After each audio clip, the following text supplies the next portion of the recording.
जय श्री राधे गोविंद। श्री हरिवंश। हमारी प्रियाजू हम सब पर अपनी कृपा दृष्टि सदैव बनाए रखे। आज हम इस वीडियो में सत्यनारायण भगवान की व्रत कथा सुनेंगे। हमारे शास्त्रों और हमारे पुराणों में सत्यनारायण व्रत कथा का महत्व बताया गया है। सत्यनारायण व्रत में भगवान श्री हरि विष्णु की ही सत्यनारायण स्वरूप की पूजा की जाती है।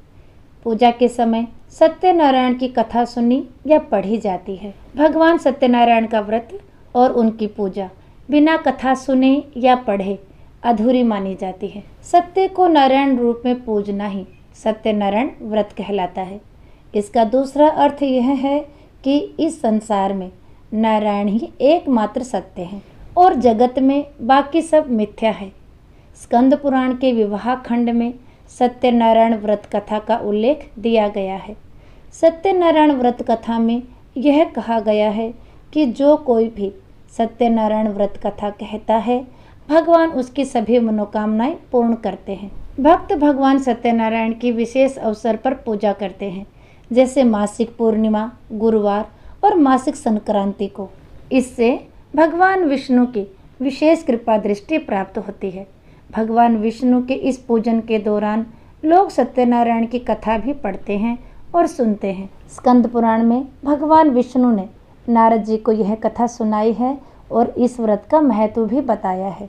भगवान सत्यनारायण की इस कथा को पढ़ने से और सुनने मात्र से ही व्यक्ति की सारी मनोकामनाएं पूर्ण हो जाती हैं, उसके सभी कष्ट दूर हो जाते हैं और उसे मोक्ष की प्राप्ति होती है। इस पावन कथा के महात्म्य का वर्णन शब्दों में कर पाना अत्यंत कठिन है, इसलिए इस कथा को पूर्ण श्रद्धा भाव और भक्ति भाव से जरूर सुनिए। और किसी भी व्रत कथा को अधूरा नहीं छोड़ा जाता, इसलिए इस कथा को आप पूरी अवश्य सुनिए। और अब शुरू करते हैं भगवान सत्यनारायण की व्रत कथा। जय हो सत्यनारायण भगवान की, जय हो लक्ष्मी नारायण भगवान की। प्रथम अध्याय। एक समय की बात है, नैमिषारण्य तीर्थ में शौनक आदि 88,000 ऋषियों ने श्री सुत जी से पूछा, हे प्रभु, इस कलयुग में वेद विद्या रहित मनुष्यों को प्रभु भक्ति किस प्रकार मिल सकती है तथा उनका उद्धार कैसे होगा।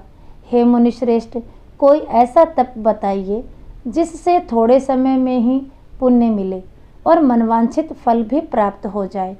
इस प्रकार की कथा सुनने की हम इच्छा रखते हैं। सर्व शास्त्रों के ज्ञाता श्री सुत जी बोले, हे वैष्णव में पूज्य, आप सभी ने प्राणियों के हित की बात पूछी है, इसलिए मैं एक ऐसे श्रेष्ठ व्रत को आप लोगों को बतलाऊंगा जिसे नारद जी ने लक्ष्मी नारायण जी से पूछा था और लक्ष्मीपति ने मुनि श्रेष्ठ नारद जी से कहा था। अब आप इसे ध्यान से सुनिए।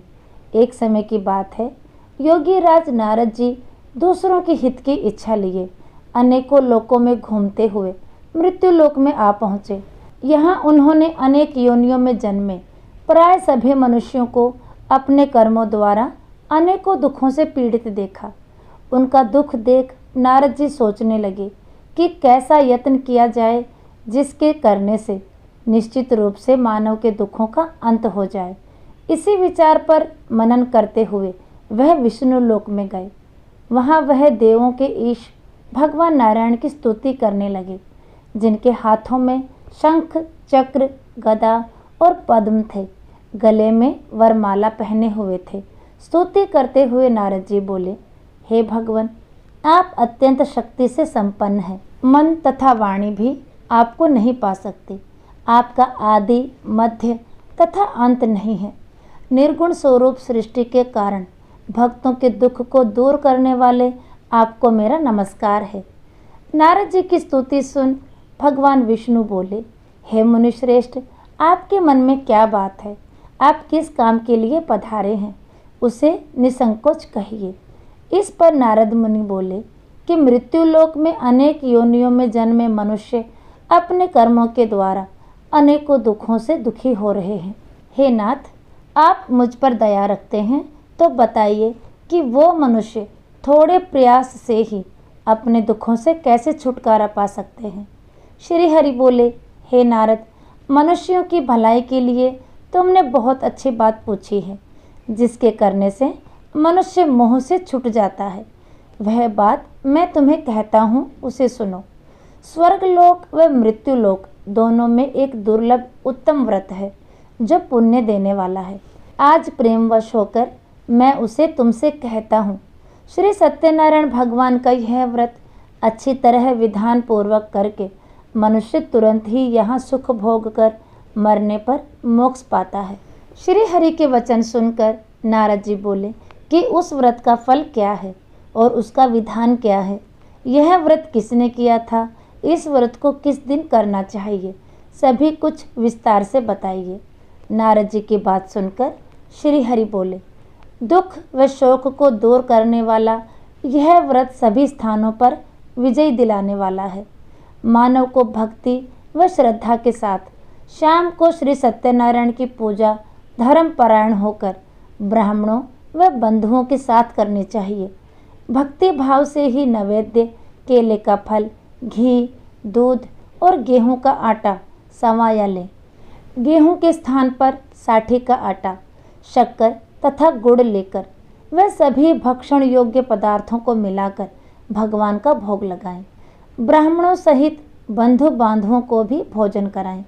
उसके बाद स्वयं भोजन करें। भजन कीर्तन के साथ भगवान की भक्ति में लीन हो जाएं। इस तरह से सत्यनारायण भगवान का यह व्रत करने पर मनुष्य की सारी इच्छाएं निश्चित रूप से ही पूरी होती हैं। इस कलिकाल अर्थात कलयुग में मृत्युलोक में मोक्ष का यही एक सरल उपाय बताया गया है। इति श्री सत्यनारायण व्रत कथा का प्रथम अध्याय संपूर्ण।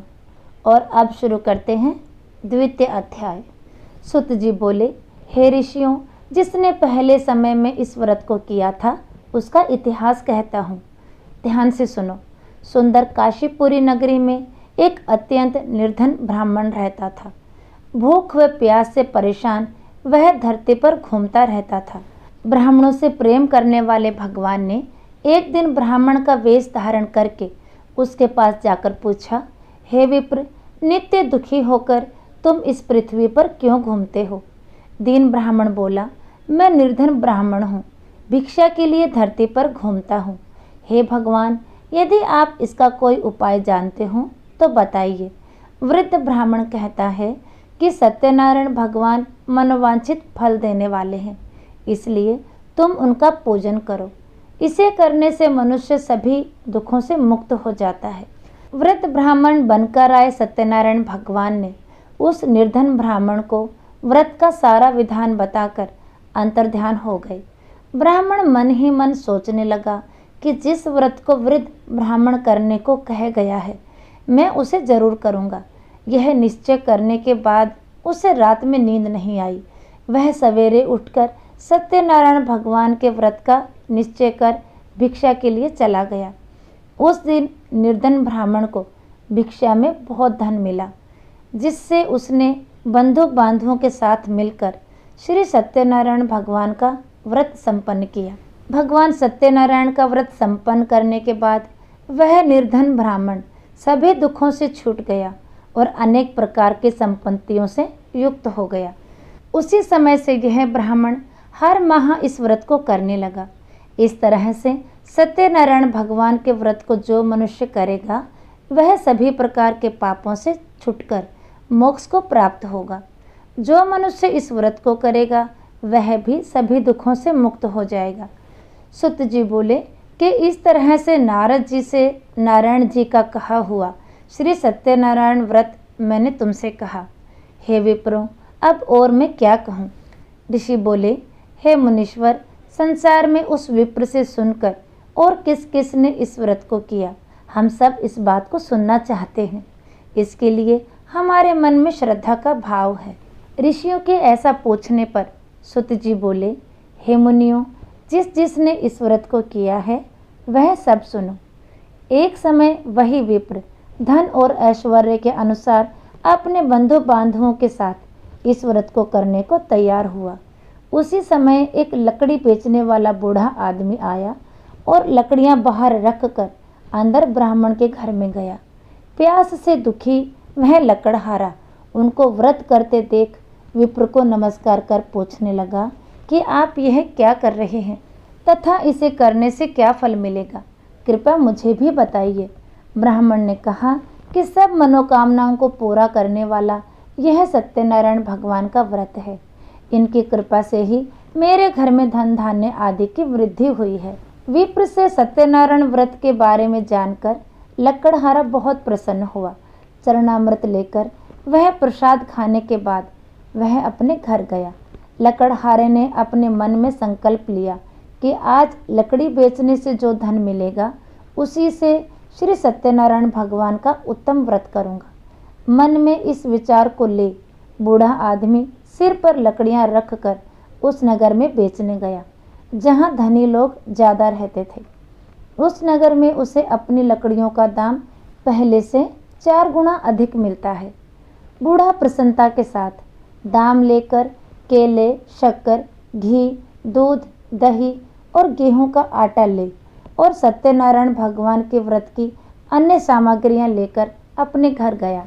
वहां उसने अपने बंधु बांधवों को बुलाकर विधि विधान से सत्यनारायण भगवान का पूजन और व्रत किया।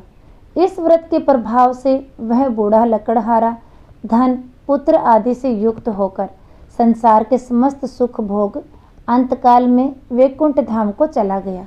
इति श्री सत्यनारायण व्रत कथा का 2वां अध्याय संपूर्ण।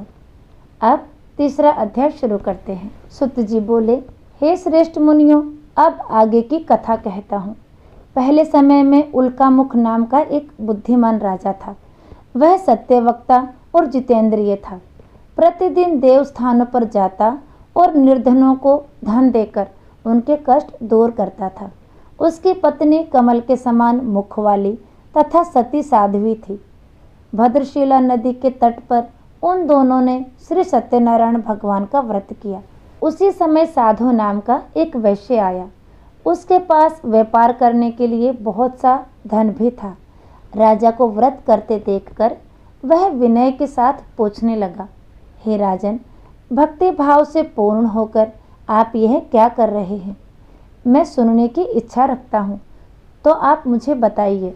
वैश्य राजा के ऐसा पूछने पर राजा बोला, हे साधु, अपने बंधु बांधवों के साथ पुत्र आदि की प्राप्ति के लिए एक महाशक्तिमान श्री सत्यनारायण भगवान का व्रत व पूजन कर रहा हूँ।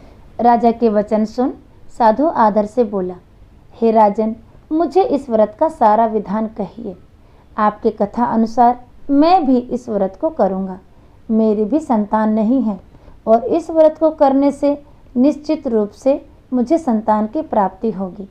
राजा से व्रत का सारा विधान सुन व्यापार से निवृत्त हो वह अपने घर गया।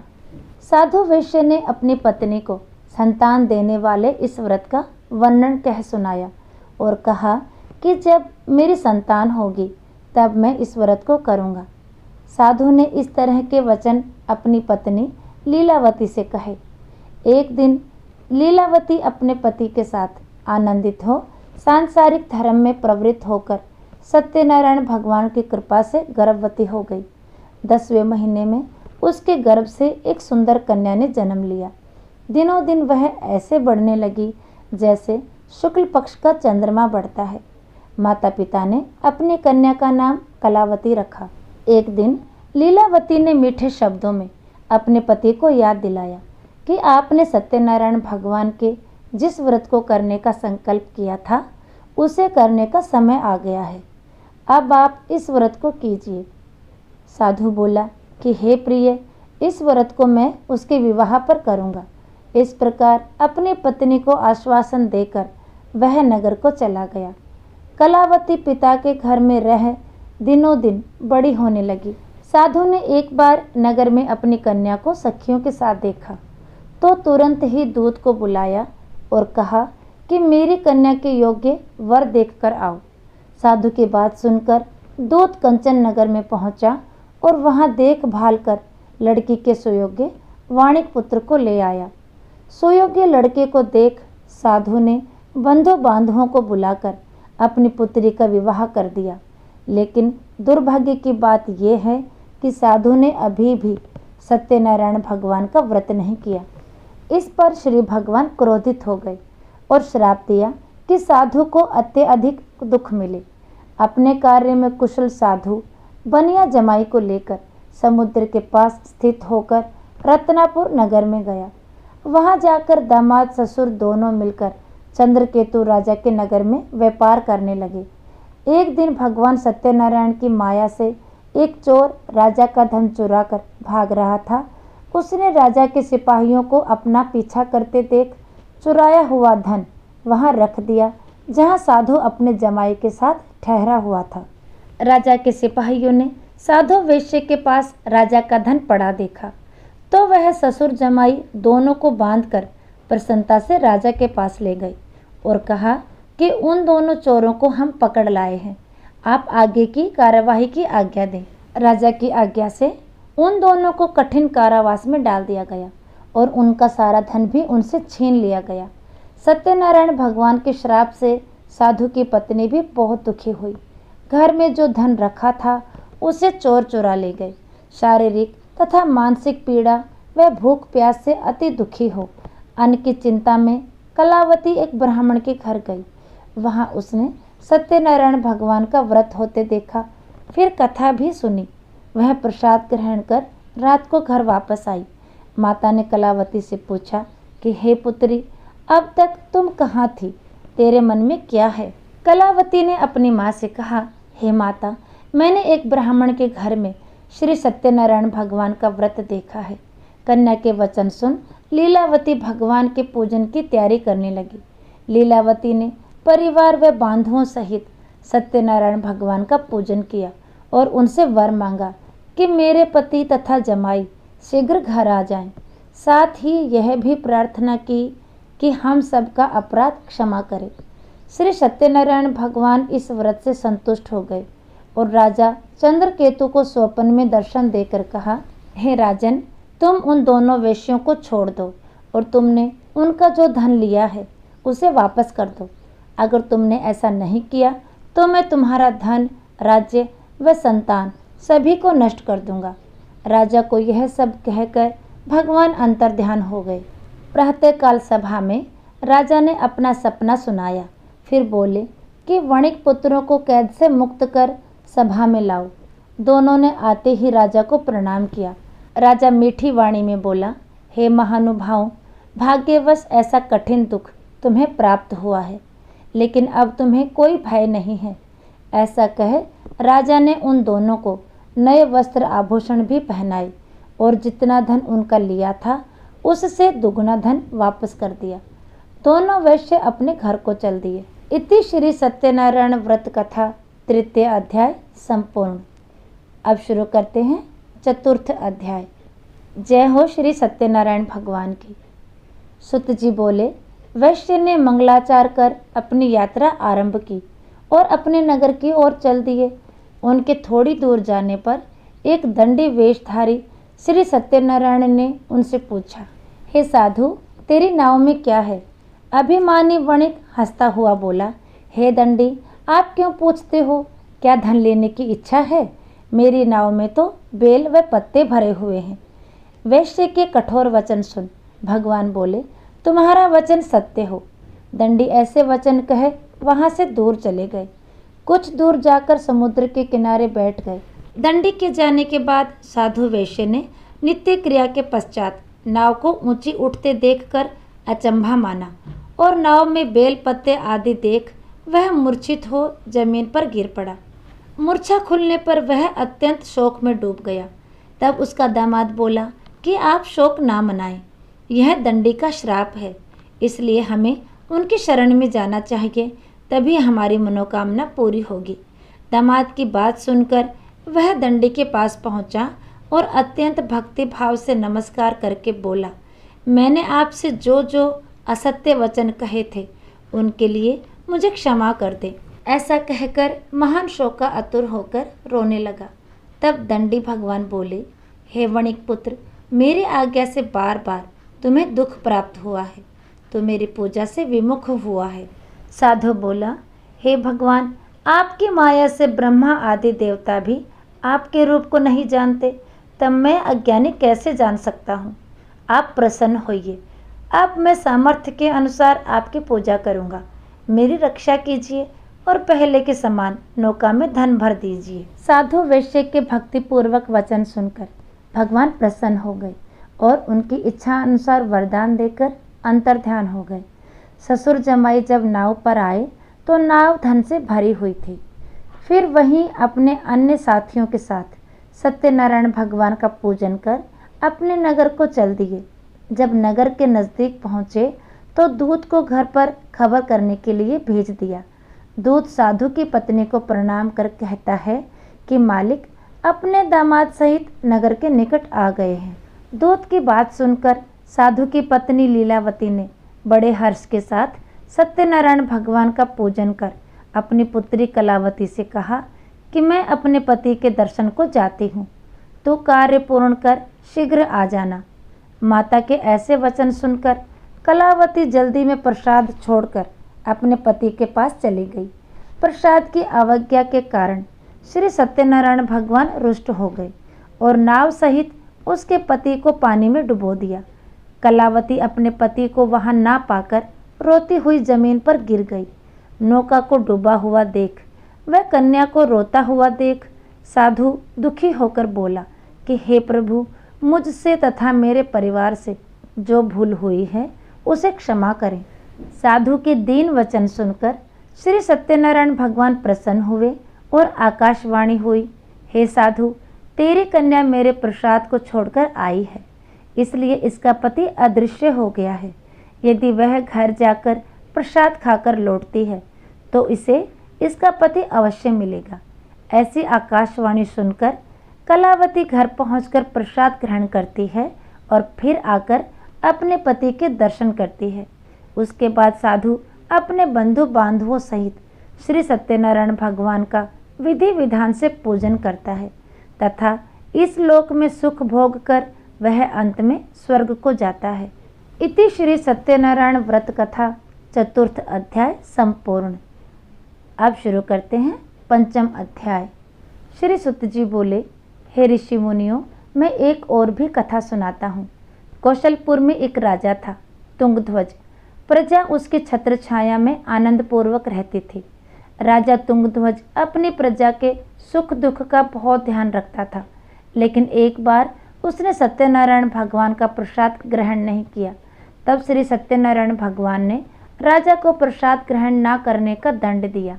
एक दिन राजा तुंगध्वज जंगल में हिंसक पशुओं का शिकार करने निकला था। शिकार का पीछा करते हुए वह अपने सैनिकों से अलग हो गया और उसने देर तक हिंसक जानवरों का शिकार किया। अतः कुछ देर विश्राम करने के लिए वह एक वृक्ष के नीचे बैठ गया। समीप ही कुछ चरवाहे श्री सत्यनारायण भगवान की पूजा कर रहे थे। राजा ने उनके पास से गुजरते हुए सत्यनारायण भगवान को नमस्कार नहीं किया। चरवाहे ने राजा को पूजा के बाद प्रसाद दिया तो राजा ने प्रसाद भी ग्रहण नहीं किया और घोड़े पर सवार हो अपने नगर की ओर चल दिया। राजा जब नगर में पहुंचा तो देखा कि उसका सारा धन वैभव नष्ट हो चुका है। श्री सत्यनारायण भगवान के प्रकोप से राजा निर्धन हो गया। तब राज ज्योतिष ने राजा से कहा, महाराज, आपसे अवश्य ही कोई भूल हुई है। अगर आप उस भूल का प्रायश्चित कर लें तो सब कुछ पहले जैसा हो जाएगा। राजा को तुरंत अपनी भूल का स्मरण हो आया। अतः मंदिर में जाकर राजा ने श्री सत्यनारायण भगवान से क्षमा मांगी और उनकी पूजा की। पूजा के बाद प्रसाद ग्रहण करने से श्री सत्यनारायण भगवान की अनुकंपा से चमत्कार हुआ। राजा का खोया वैभव पुनः लौट आया। श्री सत्यनारायण भगवान की कृपा से जीवन के सभी सुखों का भोग करते हुए अंत में राजा मोक्ष को प्राप्त हुआ। इस प्रकार श्री सत्यनारायण भगवान के व्रत और पूजा को जो भी मनुष्य करता है उसके सभी दुख चिंताएं नष्ट हो जाती हैं। सभी मनोकामनाओं को प्राप्त कर वह मनुष्य मोक्ष पाकर सीधे वैकुंठ धाम को जाता है। फिर श्री सुत जी ने कुछ पल रुककर कहा, हे श्रेष्ठ मुनियों, श्री सत्यनारायण भगवान के व्रत को पूर्व जन्म में जिन लोगों ने किया है उन्हें दूसरे जन्म में भी सभी तरह के सुख प्राप्त होते हैं। जिन्होंने पहले इस व्रत को किया है अब उनके दूसरे जन्म की कथा कहता हूँ। वृद्ध शतानंद ब्राह्मण ने पूर्व जन्म में भगवान सत्यनारायण का विधिवत व्रत किया। वे दूसरे जन्म में सुदामा के रूप में भगवान जी की पूजा करते हुए अंत में मोक्ष को प्राप्त कर वैकुंठ धाम को चले गए। उल्का मुख राजा अगले जन्म में राजा दशरथ के रूप में मोक्ष को प्राप्त करके वैकुंठ को गए। व्यापारी ने मोर ध्वज के रूप में जन्म लिया और अपने पुत्र को आरे से चीरकर भगवान की अनुकंपा से वैकुंठ धाम को प्राप्त किया। राजा तुंगध्वज अगले जन्म में मनु के रूप में जन्म लेकर सत्कर्म करते हुए मोक्ष को प्राप्त कर वैकुंठ धाम को चले गए।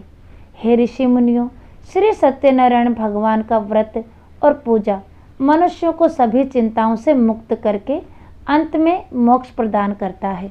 तो कथा यहीं समाप्त होती है। जय हो सत्यनारायण भगवान की। सत्यनारायण भगवान आप सबकी मनोकामनाएं पूर्ण करें। तो आज का वीडियो यहीं तक, फिर मिलेंगे अगले वीडियो में। तब तक के लिए सभी को प्रेम भरी राधे राधे।